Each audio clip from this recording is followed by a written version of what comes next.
Assalamualaikum warahmatullahi wabarakatuh. Apa kabar anak-anak?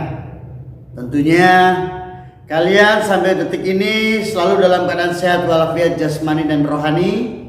Dan yang paling penting, kalian masih dalam lindungan Allah Subhanahu wa Ta'ala. Amin. Oke, Pak Ludi nggak berbasa-basi, nggak bertele-tele, karena ikan lele, ikan sepat, ikan gabus. Tidak bertele-tele, lebih cepat, lebih bagus. Oke, ya. Kemarin Pak Ludi barusan ngecek absen di pertemuan ke-17, yaitu pertemuan pertama. Pada saat Pak Ludi memberikan penghantar materi, ya. Pak Ludi melihat untuk kelas 7A yang mengikuti kelas Pak Ludi itu ada 14 anak. 7B ada 15 anak. Ya, 14 anak ini dari 30 anak. Ya. Terus 7B 15 anak dari 28 anak. 7C 12 anak yang ikut dari 28 anak. 7D 12 anak yang mengikuti pelajaran Pak Ludi dari 28 anak. Ayo nak, Pak Ludi hanya bisa memberikan semangat kepada kalian bahwasanya tugas kalian adalah belajar. Ya, seni budaya, seni adalah kegiatan yang mengandung unsur keindahan. Buatlah kegiatan yang berfaedah, yang berguna buat kalian. Tugas kalian, kegiatan kalian yang berguna adalah apa sebagai siswa? Belajar. Jangan main game terus dong nak. Ayo kita harus belajar. Pak Ludi memberikan materi penuh semangat supaya kalian juga ikut bersemangat. Bukan berarti Pak Ludi semangat kalian asik-asikan sambil sarapan main game. Oke ya, Pak Ludi nggak mau tahu. Tugas kalian bagi siswa tetap harus belajar. Seni, kegiatan yang mengandung unsur keindahan. Kalian harus melakukan sesuatu yang berfaedah, berguna. Budaya, kegiatan yang dilakukan berkelompok sehingga memiliki ciri. Kenapa? Terjadi berulang-ulang, entah di dalam sebuah wilayah atau komunitas. Itu namanya budaya. Oke nah, lanjut ya. Di pertemuan 20 untuk kelas 7 ini Pak Ludi emang benar-benar gak mau bermain-main lagi sama kalian. Sekarang ini sudah masuk di bab seni tari, ya. Pak Ludi berharap kalian benar-benar mencatat nah, ya, bab seni tari, yaitu bab 13 dan 14. Pak Ludi akan kupas di sini. Ya, silakan yang punya buku ini dibuka halaman 167. Ya, Pak Ludi akan membuka di situ mulai dari 167. Catat ya nak di buku ya. Mulai dari pengertian level. Level itu apa sih? Level itu adalah tinggi rendah. Ya, tinggi rendah. Ada posisi depan belakang. Jadi ada tinggi rendah, ada posisi depan belakang dalam sebuah tarian. Oke nah, salah satu fungsi level pada gerak adalah mencapai dinamika. Jadi supaya tidak monoton barisannya ya. Jadi dia harus berpindah-pindah. Ya, oke lanjut ya. Dicatat loh nak, apa yang Pak Ludi ucapkan tolong dicatat supaya kalian punya catatan. Level, ya, level gerak dibagi menjadi 3. Ada level gerak, ada level sedang, ada level rendah. Ya, ini ada di buku halaman 168. Pak Ludi hanya bantu untuk merangkum ya. Level tinggi dapat menggunakan media atau alat bantu seperti susunan panggung kecil atau trap, atau alat bantu tali yang berfungsi untuk memberikan kesan melayang pada gerak tari yang ditampilkan. Di sini ada gerak tari yang ditampilkan nih. Orangnya lompat. Ya, orangnya lompat. Level tinggi berarti dia itu harus melompat, ada lompatan-lompatan. Nah, kemudian masuk ke level sedang. Level sedang di sini kalau dilihat dari gambar ini nih, ada gambar di sini, nih gambar ini, ya, itu gerak level sedang hampir dimiliki oleh semua tari tradisional di Indonesia.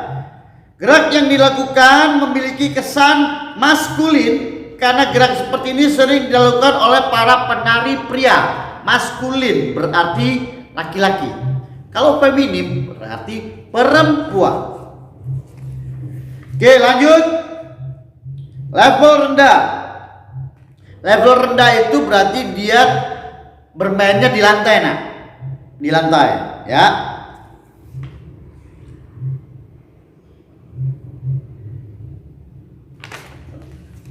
Jadi, level gerak yang dilakukan dapat dibagi menjadi 3. Seperti yang Pak Ludi bilang tadi ya, ada tinggi, sedang, dan rendah. Level pada gerak berfungsi untuk membuat desain bawah dan atas sehingga gerak tari yang dilakukan tampak dinamis. Seperti yang Pak Ludi sudah jelaskan tadi di awal. Level gerak juga berhubungan dengan ruang, waktu, dan tenaga. Level dapat membentuk ruang. Untuk membentuk ruang membutuhkan waktu. Untuk membentuk ruang dan waktu tentu membutuhkan tenaga dan dapat melakukan gerak sesuai dengan intensitasnya, sesuai dengan kebutuhan, sesuai dengan kualitasnya, sesuai dengan kemampuannya. Jadi sekali lagi, kalau Pak Ludi seperti ini ya, ini level nih, ada tinggi, ada sedang, dan di bawahnya Pak Ludi, di bawah Pak Ludi ini ada rendah. Nah, itu namanya level. Jadi ada tingkatan, nah, ada tingkatan. Ini tinggi, sedang, rendah, itu lantai. Itu yang disebut level. Jadi tingkatan, ya. Ini secara kasat mata. Nah, secara tari, ya berarti kalau dia ada yang menari di atas begini, terus ada yang menari di bawahnya begini, ada yang menari di bawahnya lagi. Itu namanya level. Lanjut ya, Nak. Sekarang buka halaman 172. Jenis pola lantai. Pola lantai itu memiliki garis lurus. Sering dijumpai pada pertunjukan tari tradisi di Indonesia. Seperti tari saman dari Aceh yang menggunakan pola lantai garis lurus. Tahu tari saman? Hula hula helala, hula hula ho, ho ho ho ho ho. Yang dia menggunakan garis vertikal, ya, lurus, melebar, terus baris-baris. Kemudian garis lurus dalam bentuk vertikal atau ke atas menunjukkan hubungan dengan Tuhan sebagai pencipta. Pada tari saman, iringan menggunakan pujian terhadap Sang Pencipta yang bernafaskan keagamaan. Jadi tari saman itu berbau unsur religi, nak. Ayo, tari saman berbau unsur religi, ya, upacara-upacara adat istiadat dari Aceh. Oke. Ya. Jadi bukan hanya sekedar tarian itu, nah, bukan hanya sekedar menari-menari aja. Yang kedua, pola lantai garis lengkung. Pola lantai tari selain garis lurus dapat juga berbentuk garis lengkung. Tari kecak merupakan salah satu contoh pada pola lantai garis lengkung. Jadi kalau tadi saman itu baris, sekarang tari kecak itu melingkar. Siapa yang belum tahu tari kecak? Yang dari Bali. Cak, cak, cak, cak, cak, cak, cak. Hula hula hula hula hula hula. Cak, cak, cak, cak, cak, cak, cak. Kayak gitu-gitu ya. Hula hula hula hula hula hula hula hula hula. Cak, cak, cak, cak, cak. Dan itu dilakukan melingkar. Itu adalah ritual tari tradisi yang biasa dilakukan oleh orang-orang Bali, ya. Randai. Ayo, siapa yang tahu randai? Randai itu berasal dari Minangkabau, Sumatera. Dia kalau misalnya menggunakan tari randai itu biasanya ada unsur-unsur silatnya. Hei, cet. Ada unsur-unsur silatnya. Hei. Terus biasa menggunakan pantun. Itu randai. Ya. Buah nangka, buah belimbing, buah jeruk berkerut-kerut. Apa lu? Kalau lu berani sini, gue tendang lu sampai melencing. Nah, itu biasanya tari randai. Dia menari dengan menggunakan sastra lisan, berandai-andai dengan gerakan yang biasanya diambil dari silat. Ya, itu tari randai. Dengan menggunakan pantun. Terus ada juga yang berjalan mengelilingi lingkaran berlantai garis lengkung, dapat juga dijumpai pada tari Badong atau Raja Sulawesi Selatan. Lanjut ya nak. Oke. Di halaman 107 rangkuman ya, kalian nanti bisa salin di situ ya. Ada dua jenis pola lantai yang sering digunakan pada pementasan tari, yaitu pola lantai garis lurus dan pola lantai garis lengkung. Pola lantai garis lurus dan garis lengkung sering dijumpai pada jenis tari untuk upacara. Tuh kan, acara religi nak ya, percayaan. Pada tari kerakyatan atau pergaulan sering digunakan pola lantai garis lurus dan garis lengkung. Pola lantai garis lurus maupun garis lengkung dapat membentuk kesan kuat dan dinamis jika dilakukan tari secara berkelompok. Pola lantai lurus dan garis lengkung dapat dilakukan secara simetris dan asimetris, terutama pada tari berkelompok. Pada tari tunggal, pola lantai terlihat dengan jelas jika bergerak pindah dari satu tempat ke tempat lainnya di arena pentas. Tari tunggal kurang memberikan kesan bentuk pola lantai walaupun ketika berjalan membentuk lingkaran. Dengan demikian dapat dikatakan bahwa pola lantai merupakan garis-garis yang dibentuk oleh penari. Silakan dicatat nih ya rangkumannya di halaman 177. Lanjut anak. Lanjut sekarang masuk di bab 14. Tenang. Tugas kalian hanya mencatat sebagai siswa. Ya, 14.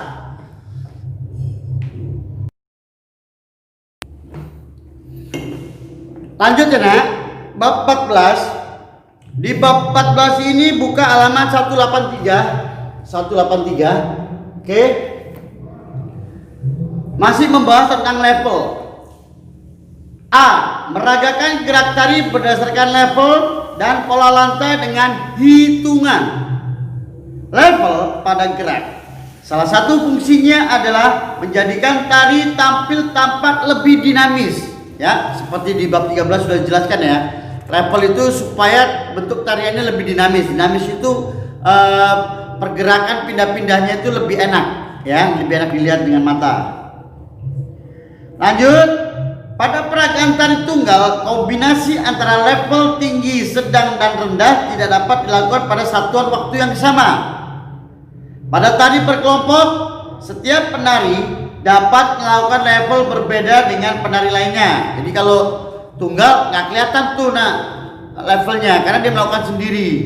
Tapi kalau berkelompok akan lebih mudah terlihat level itu, tingkatannya, tinggi, rendah, tinggi, sedang, sama rendah. Oke. Terus lanjut, pada penampilan tari tunggal, pengguna pola lantai tidak dapat divariasikan secara bersamaan antara garis lurus dan lengkung. Pola lantai lurus dan lengkung dapat dilakukan bersamaan pada penampilan tari berpasangan atau tari berkelompok. Lanjut lagi, buka halaman 189. Nah, kalian di situ bisa mencatat nah ya. Di situ ada info warisan seni pertunjukan tari. Oke, silakan dicatat tuh yang warna kuning ini. Nggak perlu dibacain ya. Kalian tinggal langsung menyalin aja tuh. Lanjut. Halaman 191 rangkuman. Memperagakan tari tidak hanya dituntut kemampuan gerak, tetapi juga kemampuan memadukan dengan iringan musik.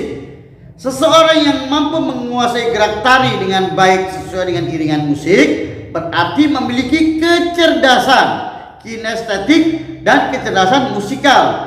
Pembelajaran memperagakan tari dapat dijadikan salah satu sarana rekreasi dan relaksasi jika dilakukan dengan sungguh-sungguh. Oke, nah, inti dari bab 13 dan 14 tadi adalah tentang bagaimana membuat tarian menggunakan level. Ya, level itu adalah tingkatan. Jadi kalau menari tunggal, level itu nggak akan ketahuan. Ya, sangat sulit untuk diketahui levelnya. Ya, dia lebih gampang terlihat sama penari berkelompok. Tingkatannya ada tinggi, rendah, sedang atau bawah ya. Dan di dalam tarian yang menggunakan level ini biasanya dijumpai dengan tari-tari tradisional. Ayo, siapa yang tahu bedanya tradisi sama tradisional? Kenapa? Nggak tahu bedanya? Oke, catat. Kalau tradisi itu dia dikenal dalam lingkup yang kecil, lingkungannya aja, hanya wilayah tertentu saja. Ya, kalau tradisional dia berarti dikenal secara menyeluruh nasional dari Sabang sampai Merauke, dan dia sudah dicatat atau diteliti oleh mahasiswa-mahasiswa seni. Sudah melakukan penelitian. Nah, itu bedanya tradisi dan tradisional. Ya, bukan berarti yang tradisi tidak tercatat, tetap tercatat, tapi belum diteliti secara menyeluruh. Dan belum dikenalkan secara menyeluruh dari Sabang sampai Merauke, makanya disebut tradisi. Dia hanya kawasan lokal. Tapi kalau tradisional berarti sudah melalui yang namanya penelitian dan sudah dikenal dari Sabang sampai Merauke secara nasional. Oke. Mudah-mudahan kalian mendengarkan apa yang sudah Pak Ludi jelaskan, dicatat. Kalau kalian tidak sempat karena Pak Ludi ngomongnya cepat, ya diulang-ulang aja tuh videonya, kan tinggal ditarik mundur aja, dicatat lagi. Atau kalian ikutin petunjuk tadi, buka halaman-halamannya, kalian rangkum lagi sendiri dengan menggunakan bahasa kalian. Yang tentunya disamakan dengan bahasanya Pak Ludi yang Pak Ludi terangkan tadi. Oke, nak? Kalau kalian nggak paham juga, telepon Pak Ludi deh di WA-nya pribadi Pak Ludi ya. Oke? Wabillahi taufik wal hidayah. Wassalamualaikum warahmatullahi wabarakatuh. Tetap jaga kesehatannya, nak.